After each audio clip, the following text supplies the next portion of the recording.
Hi, welcome to the Recovery Daily Podcast. I'm your host, Rachel Abassi. I'm a grateful recovering alcoholic and stroke survivor. And I just say that out loud here. I just talk about what my defects are. And it has taken me a lot of years to get to that point where I'm okay with it.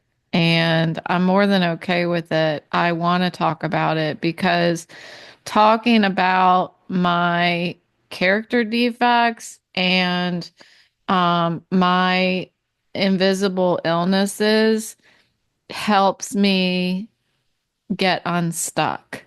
Um, I was talking a little bit today. Even I went and had a hair appointment today, and my hairdresser and I have become friends, and we were talking about being stuck. Um, how there are people that we know that just seem stuck. And what I feel is one of the greatest things that helped me get unstuck was to open my mouth. That's what got me to start clearing out that what I call my dark place. So there's a lot of power in speaking my truth out loud. And that's what I wanted to talk about today. When I was, I mean, what really stands out in my head is my first marriage. When I was in my first marriage, I did not talk. I kept everything inside. I didn't start out that way, but over the brief years, I became that way. And it had to do with a lot of different things. But what ended up, the end result was I began I began to build up this emotional tension from keeping stuff in. And it was from fear. It was from shame. It was that I didn't want to talk about the things that were wrong with me. Um, and the more that I held it in, I think I talked about it yesterday, the more it just became, if I didn't talk about it yesterday, I talked about it in my meeting. It I put it in my dark place. It's cold and dark in there, and it just grows mold and it gets bigger and it creates so much pent up anxiety for me and also evolves into this. It's like it has a life of its own, this depression. And when when I can sit and with all of those secrets, let's call them secrets because that's what they are. I'm hiding the real me inside of me. And when I'm doing that, I can think about change. I can even plan for change. I can think about talking about these things. But until I do it, until I open my mouth, I was stuck. I was stuck in this loop of secrecy and self-protection. It was my way of protecting myself from those fears and that shame and being honest with myself and looking at what my character defects were. I didn't want to. I was so depressed and anxious and fearful that the last thing I felt like I could handle was somebody telling me that something was wrong with me or me admitting that there was something wrong with me. And that just fed into my alcoholism too. And so there's this shift that happens when I start talking about when I start talking and when I start admitting to things that are deeply personal to me. Um, what's interesting that I was just thinking about is it's not like I didn't go to counseling over all of those years. I went to several, sorry, I just hit the camera. I went to several counselors over the years, marriage counselors and all kinds of counselors. And I did talk, but I wasn't honest. If if I can really think about like what was the difference between those times that I went to the all those different therapists and when I got sober and went to an addiction therapist was honesty. I talked about it with those other therapists. I talked about what was bothering me. I talked about the pain. Um, what I didn't talk about was that how I was handling the pain.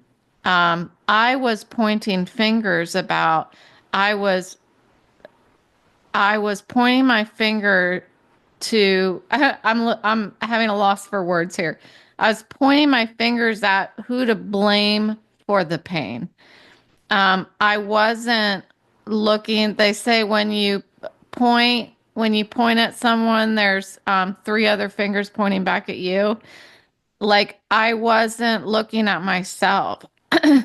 Um, and I certainly wasn't willing to talk about my drinking. As soon as any of those therapists asked me how much I drank, I stopped going to them. Period. I just stopped showing up.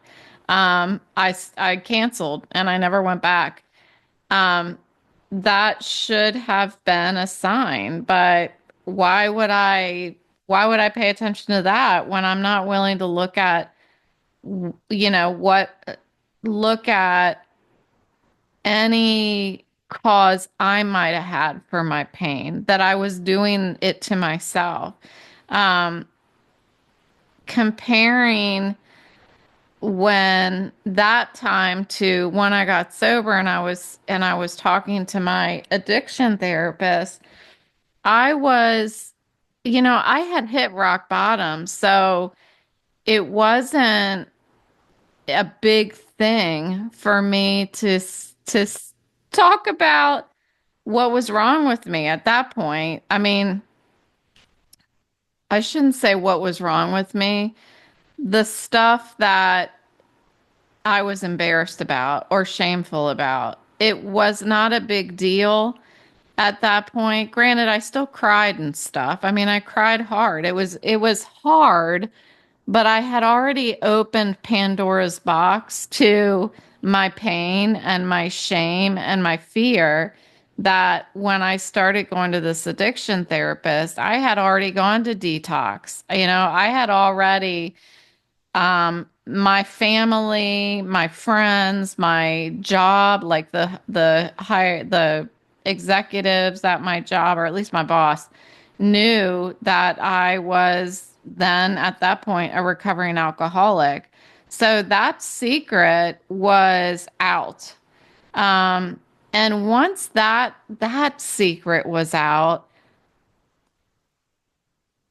it was like a little door was cracked for me. Um, that secret, the its hold on me was removed when I said it out loud. You know, when I started going to my meetings and I started saying, I'm Rachel and I'm an alcoholic, I remember how awkward that felt at first. But after a while, I would share in a meeting just so that I could say, I'm Rachel, I'm an alcoholic. Sometimes I would share in a meeting and I would say, I'm Rachel, I'm an alcoholic. And everybody's like, Hi, Rachel, just like you see in the movies. and I'd say, I just needed to say that out loud today to be reminded. And that was it. That was the end of my share because when I start speaking about that stuff, when I say it out loud, the true honest stuff, it loses its power just a little bit. I'm less likely to leave a sobriety meeting and go to a gas station and pick up wine if I was just in the meeting and when it came around to me and I say, I'm Rachel, I'm an alcoholic, and I just need to be honest and say that out loud today. I'm less likely to stop because that's my truth. I'm not hiding it. And when I don't hide it, then it feels like the handcuffs are removed, and that's when I talk about my character defects, which I talk about all the time here. Um, it opens up a spiritual pathway. Speaking of opening up a spiritual pathway, when I was at my hairdresser appointment today, um, we we were talking about my hairdresser, unfortunately, had to put her dog down yesterday evening. And it was terribly sad. It was terribly sad to have her tell me this. I called this dog Twinkle Toes, and just the sweetest, tiniest little petite little dog ever.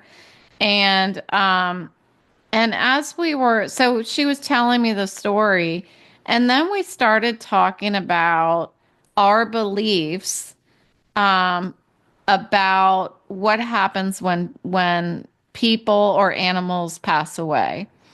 And so she just came right out and told me what she felt about it. And I told her she didn't ask for my opinion or what I believe, but when she shared hers, I felt more inclined to share my beliefs. And I even said to her, I don't ever talk about this because I'm afraid if I say what I believe about what happens when people pass away or animals pass away or what I do, um, I'm afraid somebody's going to look at me and tell me that I'm stupid or that I'm silly to believe that. And or just even slightly look at me like I'm stupid because I can't handle it.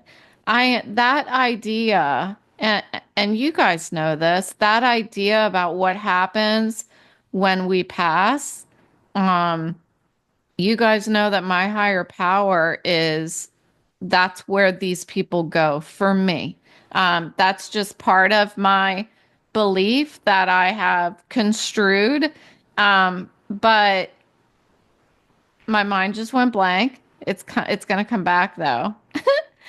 Uh, it's gone. That's terrible. I'm really having some head issues over the past several days. It's happened quite a few times over the past several days if you've been listening to the podcast. And I apologize for that, but you know that we just keep going. When this happens, we just keep going. So, um, she was sharing with me what her feeling was about what happens when animals and people pass. And I said, I don't usually share this, but since you so openly shared with me, I'm going to go ahead and share with you. And I told her. And she, well, first of all, I wasn't looking at her because she was washing my hair, but I felt okay with that. And when I did that, I felt a deeper connection to her. And that deeper connection with her is always going to exist now because I shared something with her that I haven't told anyone in that depth other than my psychiatrist, I think. I may have told somebody, one of my friends. I'm not sure. I don't think I have. So when I spoke that out loud, it paved a spiritual pathway, a connection, but not only between me and my hairdresser as a friend, but it opened up a spiritual pathway in my brain. If that makes sense. It it it cracked open a part of me and exposed it to the world that had been closed. And when I crack something like that open, it's like a seed. And when it's exposed, it grows into something. It grows into something good.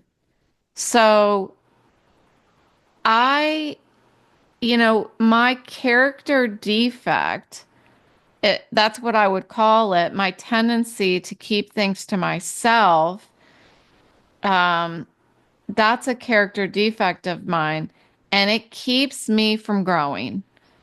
The character defect itself keeps me from sharing my other character defects and talking about what's going on, that deep personal stuff that's going on. It keeps me from doing that. And if I keep that stuff closed and stuck in my dark place, nothing can grow in there. Um, but when I can repurpose my defect into something positive and make it crack open, like a seed, then it provides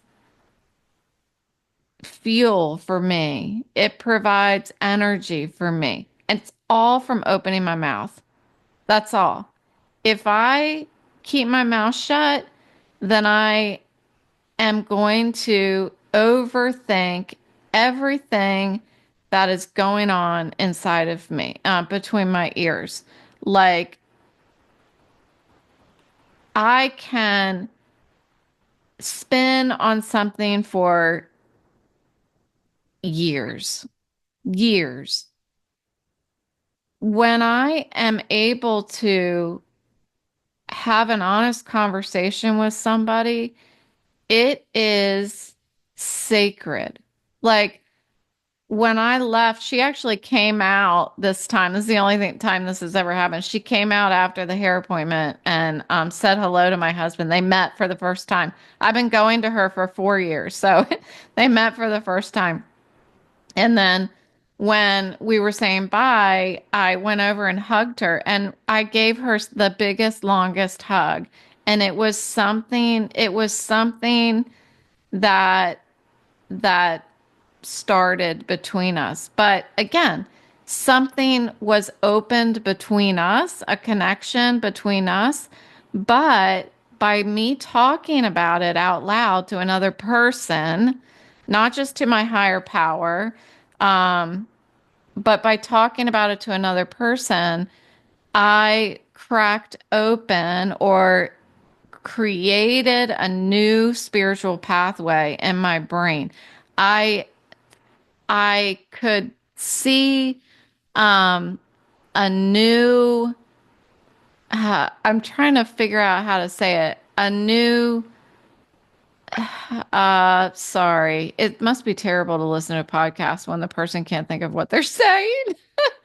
Um, there's new possibilities for growth, and they're only able to be developed by opening my mouth. That was not the most eloquent way of saying it, but those are the best words I could find at the moment. So, vulnerability in our dialogue creates connection, and it creates healing. And just like um, after my stroke, I have this vestibular disorder, and I have a problem between the communication between my eyes and my brain. There's something wrong in there. And if I continue to do my vestibular therapy, which I do, I remain active and I'm always pushing myself just enough to continue to progress a little bit. Well, I feel that the same thing happens in our brain when it comes to healing emotionally and spiritually, and our that can affect our mental state immensely. Um, and that practice, that exercise is talking. Like it's, I believe, the best thing that I can do for my emotional, spiritual, and mental health is to talk, is to open my mouth. I'm so passionate about it because when I was so incredibly sick at the end of my drinking, I was so quiet. I did not talk about me at all. I didn't share the deep, dark, absolutely terrible stuff that was happening between my ears. It was terrible. It was so frightening. Um, why would I talk about that? Why would I let anyone know the degree of my mental illness? I wasn't going to because I wanted other people to think that I was like them. And I think I did a pretty good job until it didn't work anymore. I had a picture come up for me. You know, on Facebook, if you're a Facebook person, there's this like when you open Facebook on any given day, it'll show like a memory. Well, I had a memory come up, pick a photo of me and my best friend back when I was drinking. And she's still a very close friend. I feel that way. I don't think any amount of time of us not talking or not seeing each other is going to drive a wedge between us.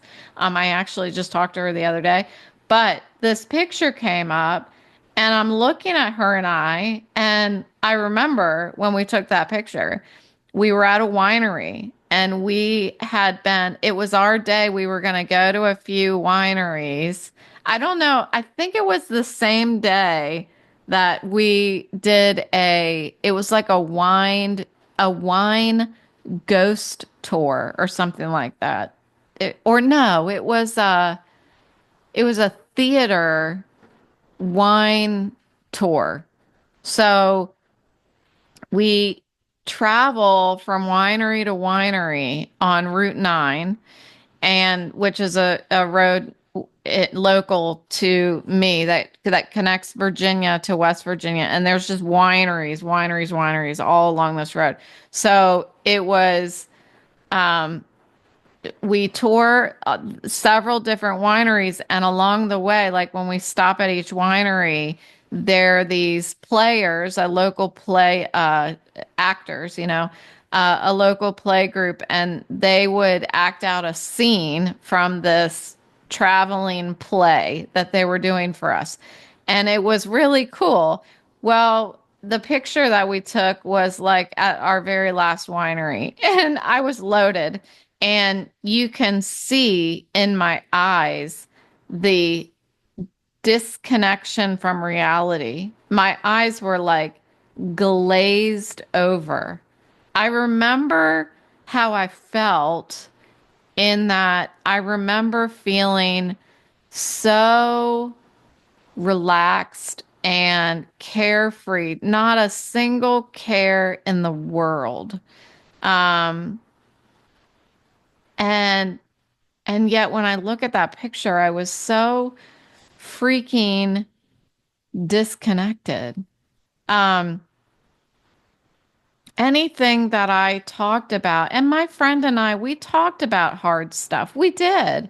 But when I talked about the stuff, I was drunk. And good luck even remembering what we talked about the next day, you know? I mean, that's why her and I were so close because we did talk about hard stuff, but I never got sober and talked about hard stuff. I only got drunk and talked about hard stuff. Um, so getting uncomfortable, and it was uncomfortable at first when I got sober and I had to start talking about the hard stuff sober. It was uncomfortable, but it was the next right thing for me to do. And it felt awkward. I felt extremely vulnerable, extremely exposed. Um, but growth is, and I heard somebody say this morning in my meeting, growth is not always comfortable. Quite honestly, it's uncomfortable most of the time. Is what I've noticed. I've noticed growth is painful. Growth is uncomfortable. Growth is embarrassing. Like there's all kinds of negative feelings that coincide with growth for me. It doesn't look pretty. Growth doesn't look pretty. Growth takes work, sweat, and tears. But if I don't do that work and I just keep these secrets, I heard this morning too. Secrets are toxic to my body. And it is like pouring a poison. That's what I heard this morning. It's like pouring poison in my body, which that's what drinking was. I was pouring poison in my body. I Secrets are just as poisonous to me because secrets were were creating that unbearable emotional tension, and it was having a physical effect on my organs, on my body. Like I was just a mess, and that's an understatement. um Freedom from all of that did not come as soon as I revealed a secret, you know? It's just the beginning when I start sharing the truth, what's going on. Um, Talking about the hard stuff leads me down a path of peace. Um, like I would encourage you to consider, is there something that you are feeling that you haven't told anyone, that you're just keeping to yourself? And ask yourself why. Like, why are you afraid, ashamed, or nervous about sharing that one thing? What is it? And is there somebody in your life that you can tell that small thing to? Like, just pick up the phone and call somebody and be like, hey, I want to do something with you today. And you can participate or not, but I want to tell you something that I have never told anyone. And it's bothering me. It's been bothering me for years, or it's been bothering me this week. I want to tell you what it is. You don't have to tell me anything in return, but I want to see what it does for me, and do it. And then see what it feels like when you reveal that thing. Um, See what the process of healing feels like. It's almost like a micro experiment. Find one small thing that you haven't told anyone, that you have been keeping to yourself, that you're embarrassed about, or, you know, you're afraid you're going to be judged if you talk about it. Find out what that is pick up the phone and call somebody. You cannot text it. That does not count. You have to say it with your mouth to somebody. And the person has to have a body and exist in the world. It cannot be your higher power, although that's fine, but you have to additionally tell a living person and see if that, like, try this experiment and see what that process of healing from that tiny little thing feels like. And I want to even go out on a limb and say I guarantee you that you're going to feel a little bit better. I guarantee you. So I've had this experience recently, even. Just grab that one thing and do it. Do it for me. If not for yourself, do it for me. All right. Thanks for joining me today. If you're watching the video, I'm sorry that the picture is blurry. I got to figure out what's happening with that. I'm not sure if I need to invest in another camera or what, but I'm always super blurry. So that's all I got. Thanks for joining me. I'll talk to you tomorrow.